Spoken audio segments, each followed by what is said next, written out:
Hello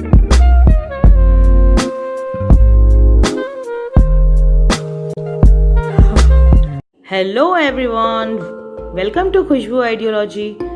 Before starting the video, please subscribe my channel and hit the bell icon to get more latest videos. So guys, आज मैं बात करने वाली हूँ UKG class के English syllabus के बारे में, जो कि UKG में पूरे साल पढ़ाया जाता है। CBSE, ICSE, ISC and SSC board, ये चारों बोर्ड में इसी पैटर्न के अकॉर्डिंग ही पढ़ाया जाता है। अगर आपका बच्चा किसी भी बोर्ड से है तो आप उसको ये पैटर्न के अकॉर्डिंग पढ़ा सकते हैं। तो चलिए स्टार्ट करते हैं। सबसे पहले देखिए letter A to Z। Letter A to Z में होता क्या है कि बच्चा जूनियर KG से पढ़ के आ रहा होता है तो हमें उसको रिवीजन कराना ही होता है। उसके बाद फिर देखिए आइडेंटिफिकेशन। आइडेंटिफिकेशन में बच्चे बहुत सारे लेटर्स में कंफ्यूज होते हैं, स्मॉल में और कैपिटल में कंफ्यूज हो जाते हैं, V और U में, P और D में कंफ्यूज हो जाते हैं। तो इस नाते हमें आइडेंटिफिकेशन उन्हें कराना ही होता है। हम फ्लैश कार्ड भी यूज़ कर सकते हैं उन्हें समझाने के लिए। उसके बाद देखिए sound of letters. Sound of letters में फोनिक्स बच्चे LKG में और नर्सरी में ऑलरेडी पढ़ चुके होते हैं, लेकिन उन्हें वो साउंड अच्छे तरीके से पता होता है। लेकिन जब वो UKG में आते हैं तो हमें उन साउंड के साथ उन सेंटेंस और वो वर्ड्स बनाने को हम उन्हें बोलते हैं। उस तरीके से आप मेरे नेक्स्ट वीडियोस में देखिएगा तो मैं बताऊंगी कि साउंड ऑफ लेटर्स कैसे क्रिएट करते हैं। उसके बाद देखिए 4 में object related letters. Object related letters में क्या होता है कि आपने कोई ऑब्जेक्ट बना दिया, एप्पल बना दिया, फिर बच्चे उसको देख करके लेटर उसका लिखते हैं। ऐसे आप सारे अल्फ़ाबेट के साथ कर सकते हैं। प्ले भी होता है एक तरीका का ये कि बच्चे इसको एंजॉय करते हैं। फिर देखिए vowel and consonant. Vowel and consonant में बच्चों को हम वॉवल बता रहे होते हैं और कॉन्सोनेंट बता रहे होते हैं। AEIOU। वो बच्चा जूनियर KG में भी वॉवल पढ़ चुका होता है, लेकिन हम फिर भी उसे बता रहे होते हैं। इस UKG क्लास में ये और ज़्यादा डिटेलिंग में इसको बताया जाता है।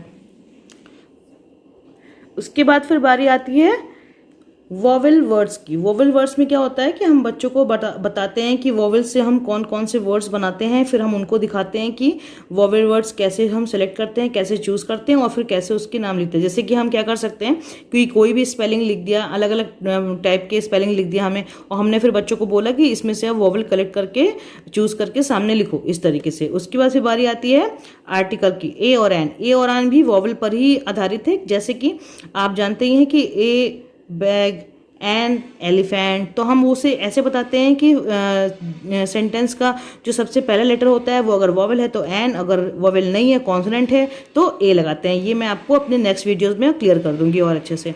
फिर देखिए this that and these those.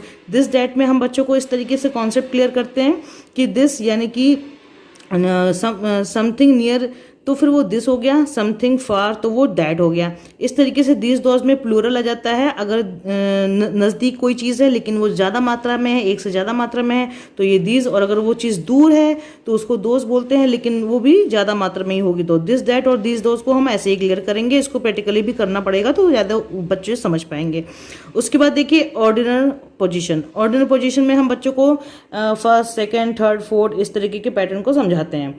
उसके बाद फिर राइमिंग वर्ड्स। राइमिंग वर्ड्स में बैट, मैट, कैन, पेन, ये सब चीज़ें आती हैं। रीडिंग। बच्चों को रीडिंग का कॉन्सेप्ट भी इसलिए क्लियर करना ज़रूरी होता है क्योंकि बच्चे UKG में पहुंच चुके होते हैं, तो जब वो ग्रेड फर्स्ट में जाते हैं, सेकंड, थर्ड में, तो उन्हें ये आसानी हो, तो इस नाते हम रीडिंग भी कराते रहते हैं। फिर है 12 नंबर पे वर्ड एंड सेंटेंस अलाउड, ये भी हमें पढ़ाना होता है। फिर 13 नंबर पे है फ्लैश कार्ड। फ्लैश कार्ड बहुत ही अच्छी एक टेक्निक और प्रक्रिया है जिससे बच्चों को हमें समझाने में बहुत आसानी होती है।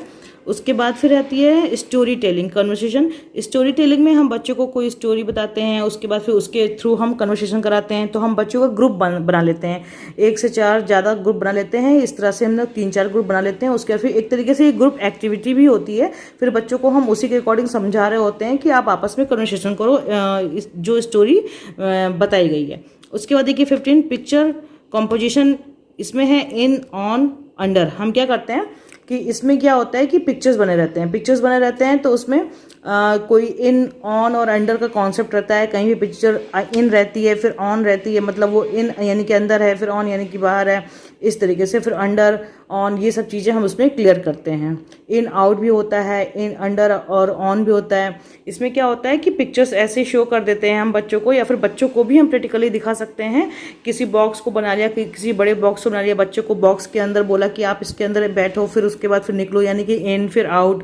इस तरीके से हम बच्चों को बाहर ले जा करके फिर अंडर द ट्री कर सकते हैं, बच्चों को ट्री के छाँव में खड़ा कर सकते हैं, फिर वो अंडर द ट्री हो गया। फिर इस तरीके से बाहर भी और ऑन और इस तरीके की चीज़ों को भी हम क्लियर कर सकते हैं। सो गाइज़, अगर आपको मेरे वीडियो ये पसंद आया हो तो मेरे वीडियो को लाइक कीजिए, शेयर कीजिए और हाँ, मेरे चैनल को सब्सक्राइब जरूर कीजिए। सो मिलते हैं नेक्स्ट वीडियो में, तब तक के लिए bye, have a nice day.